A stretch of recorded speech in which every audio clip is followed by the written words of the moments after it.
This is the road to Basra. The Iraqi army jammed this highway and other roads as coalition ground forces moved into Kuwait. For coalition warplanes overhead, they were perfect targets. It became known as the Highway of Death, and a harsh example of Allied air power during Operation Desert Storm. The coalition used overwhelming air power to defeat a brutal dictator and free a nation.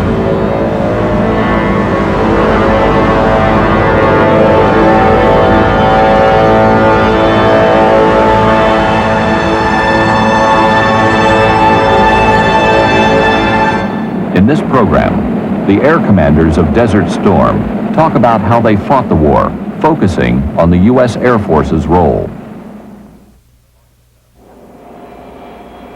August 7th, 1990. President Bush, responding to the Iraqi invasion of Kuwait, orders American forces to deploy to Saudi Arabia. U.S. Central Command Air Forces, or USCENTAF, had to move its forces 7,000 miles quickly. Within days, 5 U.S. Air Force squadrons and 2 U.S. carriers arrived in the Gulf. U.S. CENTAF Commander Lieutenant General Chuck Horner recalls the deployment. Initially, we had to get people over here rapidly because of the threat of Iraqi invasion. So we brought over those kinds of airplanes you need to defend and deter, such as air defense aircraft, AWACS, F-16s, and A-10s to do ground attack missions, and also the F-15E to provide us capability at night. In just 5 weeks, the coalition Air Force outnumbered the Iraqi Air Force. When it became apparent that we were successful in that initial effort, we then fleshed the force out with more aircraft, primarily aircraft such as B-52s, more A-10s, more F-16s. The coalition organized its air power for wartime with General Horner as the single air commander, or air boss. We created 4 air divisions. One air division under General Caruana handled the tankers and bomber aircraft. The second one under General Glosson handled the fighters, attack aircraft. Glenn Prophet commanded the air division associated electronic warfare, and General Tenoso had the airlift operations. So we were able to define each air division by function, and then that way we could provide the command and control we needed to execute the war. We began to open locations throughout Saudi Arabia. And as we began to get more operating locations, we moved tankers into locations in Oman, in the United Arab Emirates, and as well as Diego Garcia. The coalition would eventually have close to 3,000 planes. These fighter and attack planes patrolled the desert, providing cover for the largest military airlift in history.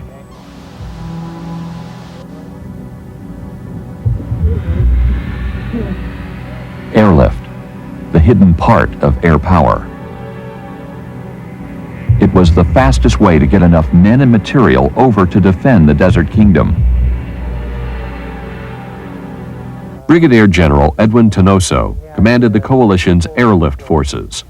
And then the deployment of the C-5s, 141s, the Craft aircraft, the KC-10s, they all just hauled as much as they could, as fast as they could. Very early on, it was evident that Desert Shield was going to surpass by far the number of strategic airlift that we'd ever had before. Military and civilian cargo planes delivered 91,000 troops and 72,000 tons of cargo in the month of August alone to places like Riyadh, Jubail, Dhahran. Dhahran in the early goings was wall-to-wall planes. Literally, planes would be holding until a plane took off so another plane could land. In November and December, after the president decided we needed more forces on, we actually went into a second peak. We went through the same thing, hauling maximum use of strategic forces to bring things into the theater. The Allies began planning a military offensive to liberate Kuwait. General Norman Schwarzkopf was commander-in-chief of the Allied forces in theater. His concept for Operation Desert Storm called for an intense, massive air campaign to prepare the way for the Allied ground offensive. fundamental towards any air campaign is the first job of any war, and that's seize control of the air. Experts from the Air Staff and major commands throughout the Air Force helped CENTAF build what many consider to be the most successful air campaign in history. General Merrill McPeak became Air Force Chief of Staff during Operation Desert Shield. Our target was the Field Army, deployed in the Kuwaiti Theater of Operations. Our mission was to expel that army from Kuwait. On the air side, our concept really is summarized here. First of all, we knew we needed to operate in Iraqi airspace, so he was going to have the home port advantage. We had to penetrate into his territory. To do that, we had to take apart and disrupt his ability to stop us from coming in. In other words, we had to disintegrate his integrated air defense setup. Brigadier General Buster Glosson was USCENTAF's Director of Campaign Plans before the war and commanded fighter and attack aircraft during the war. Targeting strategy from the start was to take down his ability to command and control his military, whether it be in the air or on the ground. Of course, we were obviously most concerned about taking it down in the air to start with. The coalition would have to overcome Saddam's Integrated Air Defenses, or IADs. Brigadier General Glenn Prophet commanded the Electronic Warfare Combat Forces during the war. A basic IADS like he's got designed there is set up so that the SAMs have an envelope that at medium and high altitude that you fly into. In order to avoid that, you go in low. If you go in low, you fly into his AAA. And he puts his AAA up with the redundancy that he had in large barrages, so basically you got to fly through it. And then if you can avoid the AAA and avoid the SAMs, his fighters will engage you at other places in those fezzes I talked about in the fire engagement zone. That's the way it's put together. And, you know, it could be pretty formidable. And what it's made up of is the systems themselves, the SAM missiles, the radar, acquisition radars, the fighter aircraft, and what I call the nervous system, the control system, where you have an air defense operations center, a main one like you had in Baghdad, sector operations centers spread out, and each one of those sector operations centers have intercept operations centers. That's what that integrated system does. The SOCs and the IACs, it controls which airplanes are going to be sent against to engage our fighters or our bombers, and which airplanes are going to be engaged with SAM missiles. Perhaps as many as 17,000 surface-to-air missiles, on the order of 9 or 10,000 anti-aircraft artillery pieces, very modern radars, all lashed together with high-tech equipment. So basically it's a totally integrated system, and our, of course, objective was to tear that system down. One, take away his nervous system, the control of it, the integration, and then secondly, start shooting down or tearing up the pieces of it one by one. The Desert Storm air campaign would have 4 phases. Phase 1 had 3 goals: gain air superiority, destroy Saddam's strategic capability, namely his NBC weapons and long-range missiles nicknamed scuds, and disrupt his command and control.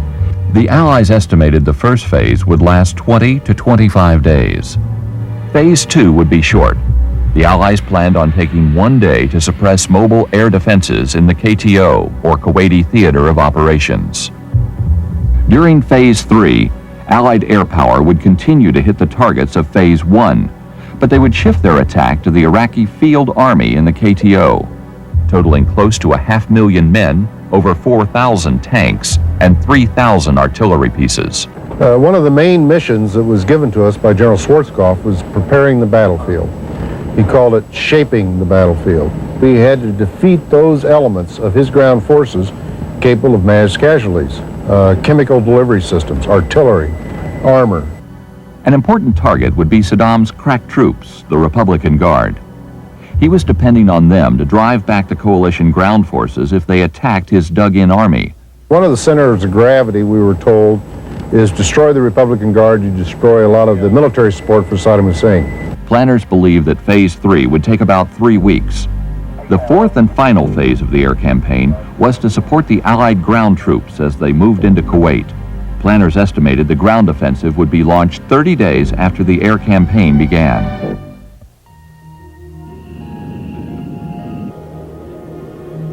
Now, the 28 countries with forces in the Gulf area have exhausted all reasonable efforts to reach a peaceful resolution, have no choice but to drive Saddam from Kuwait by force, we will not fail. Air attacks are underway against military targets in Iraq. The coalition waited 48 hours after the UN deadline expired, then began their attack. H hour was 0300 on January 17, 1991. That was when the first bomb would fall on Baghdad, and when Operation Desert Shield became Operation Desert Storm. Over 600 planes were launched that night, from bases throughout the Arabian Peninsula, from Turkey, from carriers in the Red Sea and the Persian Gulf, from the Indian Ocean, from even as far as the United States. Now, to give you some idea of the order of magnitude, within the first 24 to 30 hours, we launched over 300 tanker sorties alone to support the strike package that went in through that period of time. There had never been any launch as big, a support package as big ever in the history of the Air Force that incorporated that many tankers. In their opening attack, the Allies combined their stealth and precision technology, electronic warfare tactics, and the classical elements of mass and surprise. We had been here since August, and so he had seen every day an AWAC sitting up here and F-15 caps in defensive mode. So he was used to seeing that every day, as well as all the other E-link collectors, rivet joint, and those kind of airplanes. So he knew that was up there, and that's what we wanted him to see right up to the minute that the bomb started falling. Just beyond the radar warning capabilities of the Iraqi radars, our attack aircraft were forming up in orbits with tankers so that they were able to top off their fuel at the last moment before heading on into the target area. Although they numbered less than 3% of the coalition fighters, the F-117 struck almost a third of the targets on the first day. These stealth fighters led the attack, penetrating the Iraqi IADs unseen. The actual first step that was taken that one could not then stop was a TLAM coming out of a ship. At H-1 hour and 26 minutes, a Navy cruiser in the Red Sea launched a Tomahawk Land Attack Missile, or TLAM. Over 50 cruise missiles were launched that night. They would arrive 5 to 10 minutes after the first F-117 strike. The second thing that occurred, of course, was taking down the EW sites by the Special Ops Forces. At H-21 minutes, 8 Apache gunships, guided by Air Force Pavlo helicopters, took out 2 Iraqi reporting sites on the border. This helped clear the way for non-stealthy fighters heading toward western Iraq. The first actual bomb to fall on Iraq, that occurred at about 9 minutes before what we referred to as H hour. An F-117 took out the southern IOC that controlled the reporting sites. Stealth fighters then penetrated the heavy air defenses around Baghdad. We flew 32 F-117s right into downtown Baghdad in the first hour and 20 minutes. Their next target was the principal telephone communication facility, also dubbed the AT&T building. What we refer to as AT&T building is really their central comm node in the whole country. If you remember when the CNN guy was reporting and he went blank at H hour plus about 4 seconds, that was that bomb hitting the AT&T building. At H hour, F-117s took out the ADOC in Baghdad and the IOCs and SOCs in the southern part of the country. So right at H hour, immediately by H hour, his ability to see airplanes coming in from the south was degraded. The IOCs and the SOCs were taken down. His ability to communicate was taken down, and the city went black. Having opened up the gateway, then, our other strike packages rushed through, and we hit very hard. This was a massive attack in the beginning moments of the war. We attacked all of the strategic targets that I've spoken of, the electrical power, communications, air defenses, and so forth. Our goal was to put them into shock and destroy their ability to defend their homeland. We were able to do that by having massive attacks across the full spectrum of targets, primarily command and control and his air forces. and also the surface-to-air missiles. Once we took down what he refers to as SOCs, or sector operating centers, and IOCs, or interceptor operating centers, then we fired a few harms. When I say a few harms, I'm talking about hundreds in the first 24 hours. HARMs are high-speed anti-radar missiles. When fired, these missiles home in on enemy radar emissions and destroy those radar sites. The F-15Es went after all of the permanent scud launchers out in western Iraq and the storage areas associated with that. The F-111s during the same time period, in addition to the TLAMs, took out some of the power grids and hit many of the industrial sites and the airfields. The GR-1s from the RAF also were very heavy in striking the airfields, as were the B-52s in striking the southern airfields. The F-14s and the F-15Cs in air-to-air mode were there from the start that evening, making sure that the tankers and the AWACS airplanes were protected. The Iraqis never recovered from the Allies' first punch on that first night. Of course, at sunup, the first morning, we brought in the F-16s and F-A-18s. It was almost eerie to how precise the plan unfolded in the first 24 hours. For all practical purposes, there were absolutely no glitches. And that's a tribute to the people that worked so hard and long in making sure that all the details were worked out, and the numerous times that we used, to use the phrase, that we desk flew the first 24 hours to make sure there weren't any glitches. It was a good plan. It was very thorough, and we used a lot of airplanes and assets to do that, and we totally overwhelmed him from the get-go. So he never was able to recover from that first 24 hours in terms of being able to effectively use the defense against our capability. So we seized control of the air in the initial moments of the air campaign, and as a result made all the rest of it much easier, much more efficient and possible. The first bomb dropped, and 18 hours later, the longest continuous weather front that had hit Iraq in 3 years moved in, and we fought nothing but weather for 8 straight days.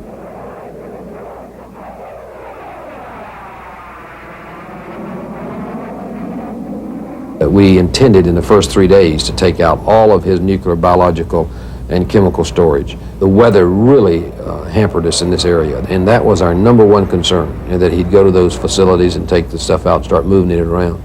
The coalition was still able to destroy many nuclear, biological, and chemical storage sites and cripple Saddam's ability to produce and research these weapons. He was never able to use these weapons against the Allies during the war. The thing that has slowed down our efforts more than anything else has been the weather. The second most important things have been scuds. We had to divert an inordinate amount of assets to deal with that problem. Although coalition air power destroyed many permanent Scud launchers in the opening attack, they did not destroy Saddam's mobile launchers. Saddam was still able to send Scuds towards Israel and Saudi Arabia. Scud missiles caused a lot of problems in terms of psychological impact on both Saudi Arabia and Israel. So it became important we locate these very time-sensitive fleeting targets. We actually wound up using 24 airplanes continuously, and then we supplemented those airplanes with strikes, and so it averaged out that we were using almost 100 airplanes a day to just deal with Scuds. We used the lantern pods on the F-15E and the F-16s. We used a variety of intelligence sources to provide us the quick data we needed, and then we used a command and control network to put the airplanes over the target at the right time. The coalition knew that the mobile launchers had to come out of hiding and drive to certain areas so their Scuds could reach their targets. These launch areas were called Scud boxes. During the day, A-10s flew along the roadways looking for them. By night, F-15Es and lantern-equipped F-16s circled overhead. Deep behind Iraqi lines, U.S. and British special forces used laser designators to target Scud missiles for coalition air crews in western Iraq. In eastern Iraq, the new experimental Joint STARS aircraft successfully directed several strikes against Scuds as well. They were able to locate mobile launchers with their radar, which can track movement on the ground. Many mobile launchers were hunted down and destroyed. And at day 11, we were actually at day 4.5 in the war, just because of weather alone. And then when you subtract the scuds out, as you can see, in the first 11 days, we had only accomplished about 3 days worth of what we had intended to accomplish. Although the scuds were never fully suppressed, air power greatly reduced their chances of hitting their targets and dramatically reduced scud launches from 5 a day to 3 a week. Although the coalition struggled with the weather and the scuds, they had little difficulty with the Iraqi Air Force. They were no match for coalition pilots. The good team running southwest, 501. 3, red. Splash! Splash coming out westbound. The Iraqi Air Force was basically decimated at day 3. It was decimated more emotionally and psychologically than it was in reality, because every time they took off, they got shot down. They could not complete intercepts. They couldn't even get close to airplanes, and that had to be very demoralizing for them. Splash 2, OPEC 2, splash 2. OPEC 1 is engaged, second quadrant, come off high. Since they couldn't survive in the air, the Iraqis began hiding their aircraft in shelters. There's 2, boom, boom. Secondaries, big time.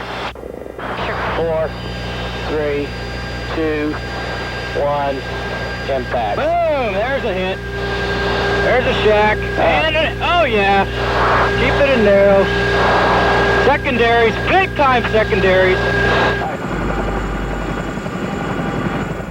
The Allies began to concentrate their attacks on these shelters by day 7 of the air campaign. Laser-guided bombs penetrated and destroyed over 300 of them. Since they couldn't survive in the air or on the ground, Iraqi aircraft began to run toward Iran en masse by day 9. I think that the one thing that this war has done from an air power standpoint, without a doubt, that it has changed mass to precision. Where we dropped 30,000 bombs to take out a target in World War II and 300 bombs in Vietnam, we dropped 1 in Iraq. Precision-guided munitions are conventional bombs fitted with laser or electro-optical guidance systems. Only 7% of the tonnage dropped on Iraq and Kuwait was precision tonnage. But some estimate that these bombs destroyed 80% of the strategic targets during the war. With the combination of stealth and precision attack capability in the 117, we were able to attack targets very discreetly. We did not carpet bomb downtown Baghdad. We took special care to make sure that we attacked only military targets, and we attacked them quite precisely. Air crews were informed to bring home the ordnance if they weren't sure they were locked to the right target. With precision munitions, the coalition could avoid civilian areas and hit leadership targets instead.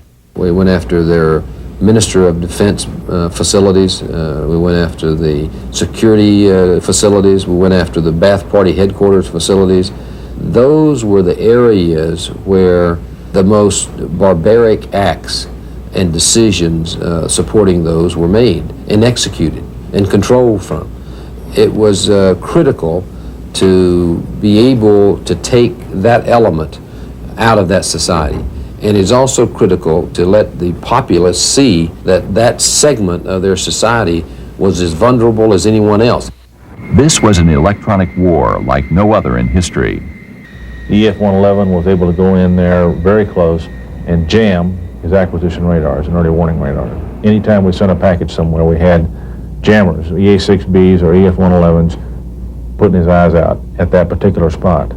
We had F-4Gs sitting back. Anytime a radar did come up, could put a harm on it, suppress it. And because of that, fear of that, their ability to put harms on them and kill them, they were very reluctant to have their radars up for any length of time. And what that means is if your radar is up for a very short period of time and you're being jammed, you can't break out a target. You can't work through that jamming. It takes time to work through jamming. And because they were afraid of the harm, they wouldn't leave their radars on enough to work through that jamming. So consequently, they were not able to get good PK SAM shots at us. They started ballistic firing missiles, and so that's just like shooting a rifle. It just goes wherever it's aimed when you fire it. And as you can imagine, that's why they've had almost zero effectiveness. Another danger for Allied pilots was anti-aircraft fire. Tell me the hog can't take some hits, huh? I'm telling you. If you've got as many gun sites as he got and AAA sites as he had up there to defend, you can't take them all out. It's just a monumental task. So what you have to do is render them ineffective, and the way you do that is with tactics.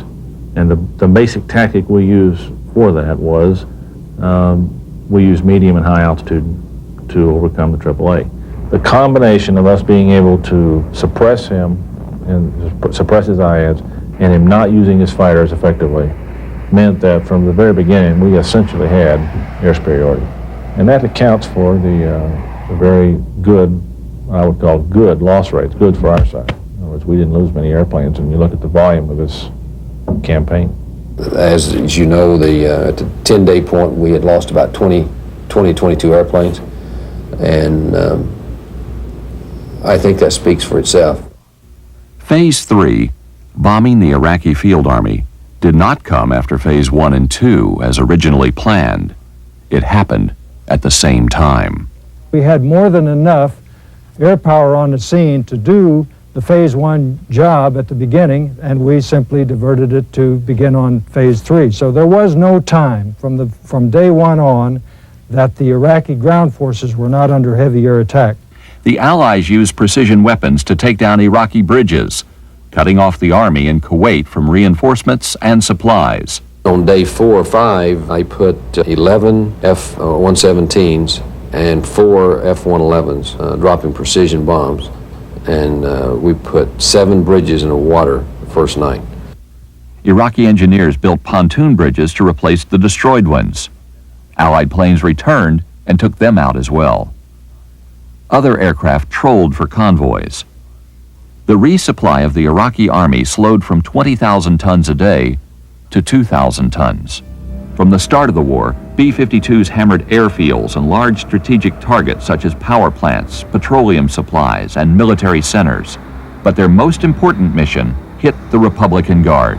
Very early on into the campaign, we were providing 3 B-52s every hour and a half over a Republican Guard target or a target that had to do with softening up the Kuwaiti theater of operation. The B-52 struck regardless what kind of weather that there was over the target area.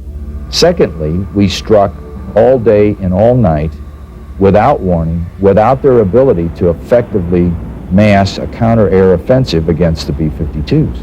And as such, it was very, very effective, putting firepower on their equipment, their troop locations, their artillery, their tanks, and they could do nothing about it.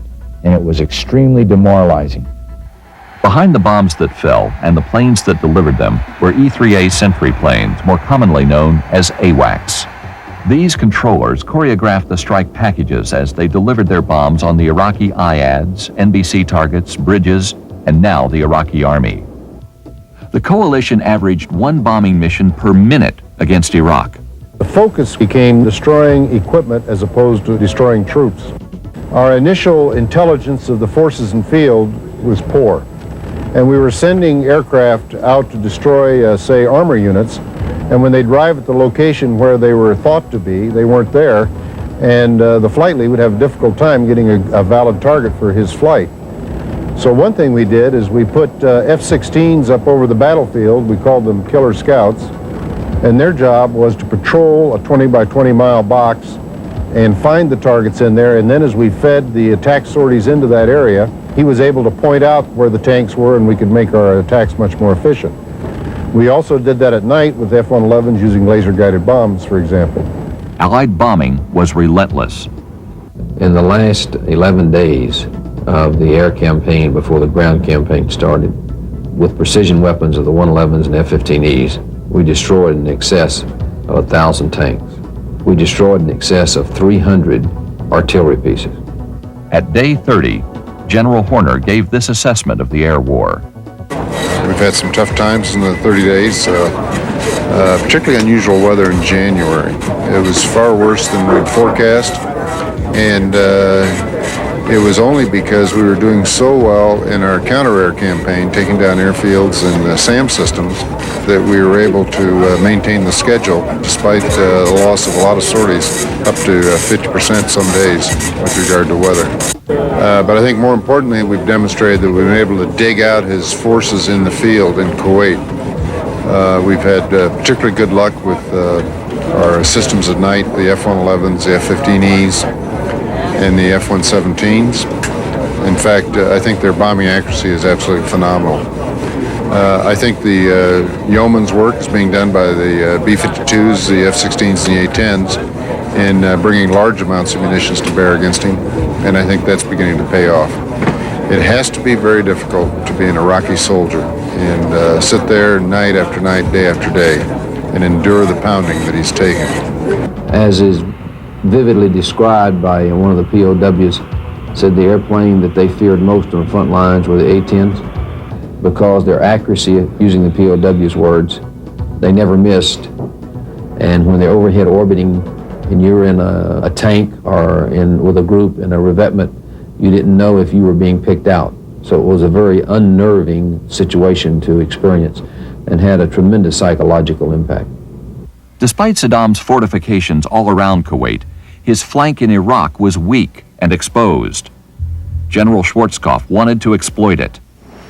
He had airlifters position thousands of troops and equipment for a massive Allied thrust through Iraq. One of our biggest jobs that we had over here was to move major elements of the 18th Airborne Corps starting on the day after the bombing started. For the first 14 days, we had a 1:30 scheduled into Rafah every 10 minutes, 24 hours a day. That ability to move that vast amount of people and a lot of their vehicles that quickly, in my mind, Saddam Hussein never caught on until much later on in the ground war that there was anybody even up there. B-52s and the F-117s teamed up to hit Iraqi breach lines as the ground troops made their final preparations. We put massive B-52 strikes in to bomb through those areas so that there would be clear paths that went through the breach areas, so that when the troops went through, there would be a pathway cleared of mines and the wire would be cut. The F-117s, with their precision-guided bombs, entered the battlefield, took out the feed points of the entire oil trench system that he had developed, that he was counting on to fill trenches and set them afire to make the breaching more difficult. It was time for the ground troops to liberate Kuwait. General Schwarzkopf launched the ground war on February 24, 1991, 39 days from the start of the air campaign. The original Allied plan was only 9 days off schedule. Negative radar contact. Roger that. We're Garlic 1-3. Allied air power entered Phase 4, providing close air support. It's very difficult in a very fast-paced ground campaign such as this war featured for the Army to know when and where they're going to need close air support. So we created a system called push CAS. And what we did is we pushed sorties forward over the battlefield every minute of the hour, and we were able then to divert those sorties to where the Army needed them for emergency situations during close air support, or if there was no need from the Army, we would then send them on to do an interdiction target beyond the fire support coordination line. There's a CDU hit. I had briefed all of those division commanders and cavalry commanders before the war started, and I said, we will destroy a minimum of 50% of the armor and artillery before you cross the boundary or before you start the ground war. Based on what they found, I think there's no doubt in their mind or anyone else's that we exceeded 50% very significantly. One of them relayed to me, he said, I got to admit, sir, the majority of the tanks I shot in a radiator, which means the tank's running. The Iraqis were routed. They surrendered by the tens of thousands. One of the captured division commanders, when asked, how come you didn't use your artillery? And he replied, my artillery was destroyed by air 100% before the ground campaign started, and in fact, I called for artillery support from the division next to mine, and their artillery was destroyed 100% by air in transit to support my division. I will tell you my private conviction is that this is the first time in history that a field armory has been defeated by air power.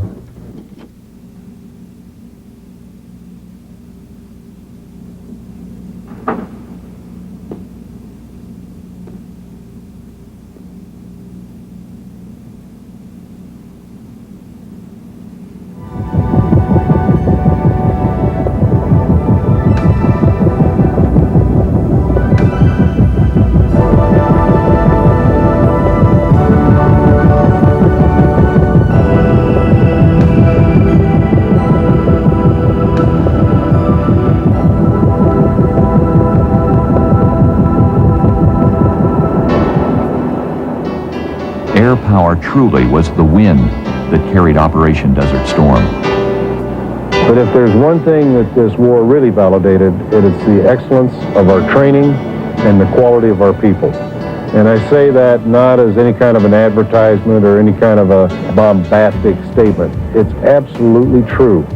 The people that put this whole thing together are absolutely brilliant, from aircraft mechanics to communications, to combat photographers, to cooks, to pilots flying the missions and intelligence officers doing the briefings. There's so many of those young people that worked day and night on those ramps and would sleep 2 or 3 hours in a hangar and get back up and start again. And now that's dedication beyond belief, and they deserve all the credit in the world, and my hat's off to them.